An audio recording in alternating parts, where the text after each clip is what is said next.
थियो आजको सफर चाहिँ हाम्रो खेङसाङ नाम्दो छिन्जुयाकदेखि अब म थेगुतिर जाँदैछु। यस्तै छ कोरियाको आजको मौसम।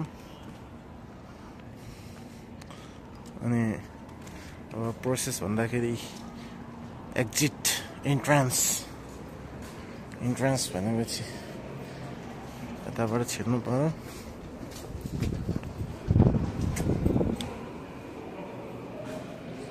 अनि यो चाहिँ टिकट काट्ने ठाउँ हो। यस्तो टाइमहरू यसरी आउँछ, सबै वेटिङमा हो। अब इन्ट्रान्स त्यहाँदेखि हो, टिकट चाहिँ यहाँ गएर टिकट काट्न मिल्छ।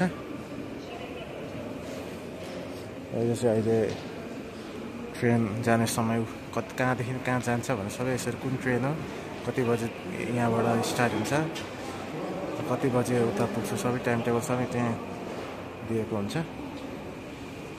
अब एकछिनमा म ट्रेन कसरी चढ्ने हो त्यो पनि भिडियो बनाउँछु, हेर्दै गर्नुहोस्। लाइक सब्सक्राइब सबै गर्नुहोस्।